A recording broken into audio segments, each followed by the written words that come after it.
All right, hello everybody. I'm here today with Jun Li, writer and director of the film Drifting, which you have just seen. Jun Li, welcome to the 36th Independent Film Fest Osnabrück. We're glad to have you here today. Yeah, thank you for having me here. First of all, I'd like to ask a few things about yourself. Can you tell the people who just saw your film about your background and what you do and how you got into filmmaking?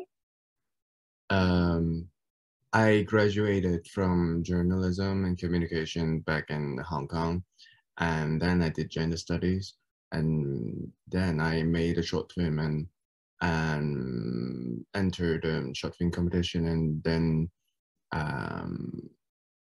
started my career as a filmmaker. So it started in 2017. That was when I first made my short film, and then I got into a feature film project, and this is my second feature project. Drifting is written in 2018 and shot in 2019, and then we spent quite some time to do the post-production this time because of COVID, because so the logistics is a little difficult.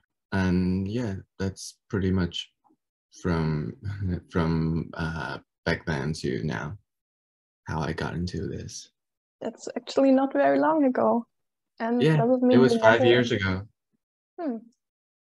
Does it mean you never studied film? You just studied journalism?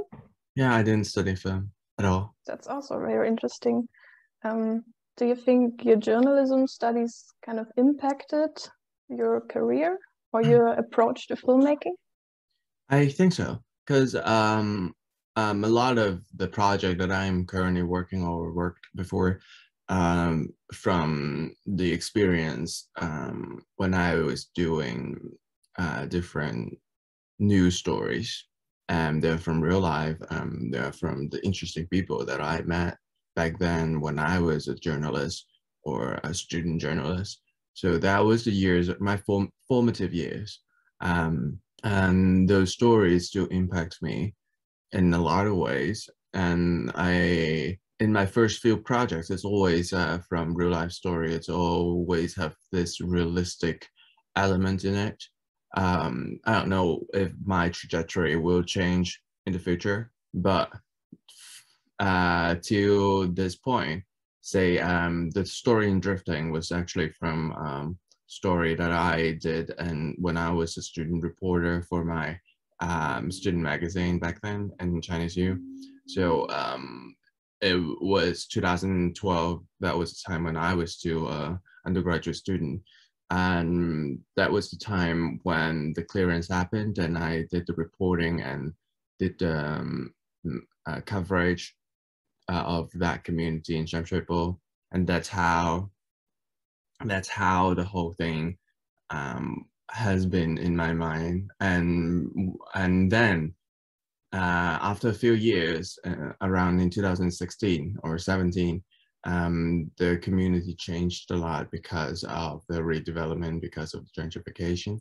So that was the point when I realized I needed to write a story about it. I need to write a feature project about it. So that is how this project came along. Great to see that some street sleepers do accept and also receive help from social workers. And the fact that they even went through with this case and they put it to court, that's actually a radical step, and probably many street sleepers wouldn't have thought about doing it this way. It's a pretty radical step as an NGO point of view, I think, because there are very different types of NGOs and very different types of social workers. A lot of the more official social workers would be hired, or they're in the job to keep the society intact, I guess. So they help those who fall out of different jurisdiction and help them get back into track, and to fill up the gap that a lot of people who are in need. But there are also some social workers who believe in the advocacy of change, say change in social policy, change in different kind of intervention, and change, and who would help pursue, say, direct political actions such as protests, such as a legal pursuit, because that is part of the empowerment, right? Because a lot of people won't think about it if you don't suggest it, right? And they don't really have the resource to do that, because it requires a lot of different administrative things. So this social worker, she is placed in a role where she is sometimes unsure about how far she should get to, and a lot of the things would be traditionally considered as out of his job definition. But I mean, say the legal pursue part could be, or it could be viewed as part of her job, or it could be an additional job. But she take up this responsibility, and it's, although I didn't really depict a lot about how difficult it is to actually lead a collective lawsuit, because there would be a lot of documents to fill in, there would be a lot of work to do, but I skipped that part. But she is doing that, and she's doing that as in her leisure time, because that's a lot of work, and because she initiated it, so she feels like she has the responsibility to do it. So that was the part where she in the process of in her character art, in the process of this film, she is struggling to find her place as a social worker. And speaking of change and protests, your shooting of the film took place under very extraordinary circumstances. You were filming the movie during the demonstrations and protest movements in Hong Kong. How did this affect the shooting of the film? Well,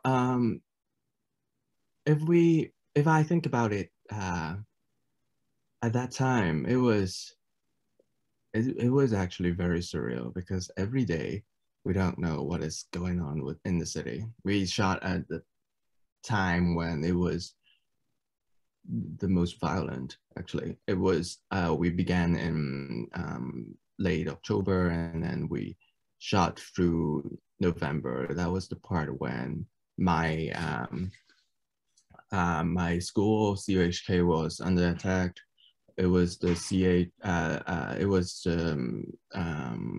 was a time when PolyU, the demonstration in PolyU just started. So that was a time that was very unthinkable. And at the time, our team just tried to,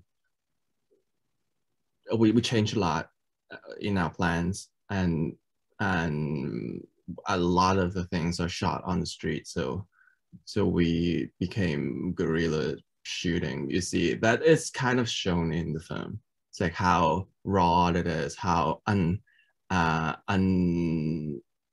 unstaged it is, because a lot of the things are not with lighting, are not with are with natural location setting. So a lot of the things are from the real life. So and then so we're just trying to get the thing done at the time. Did it also affect your script, and did you have to change that a lot? I think it affected the script a little, but at the same time, affect the more and the more spiritual way. It affected the spirit of the film, how the emotion of that time was translated into the picture. Because I think in my script, it was not as angry as it was. It was a lot more comic moment. It was a lot more community thing.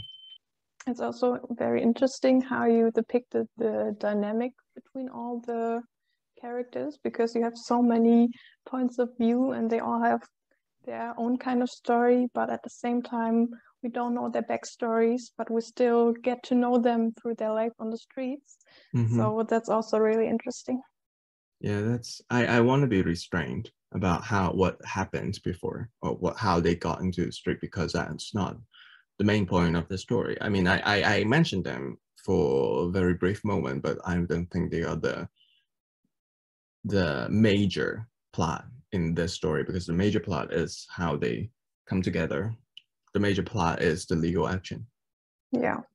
And what did the people in Hong Kong, like, did your film release in Hong Kong, and how was it perceived there? Like, did the population in Hong Kong see things differently? It's very polarized, if I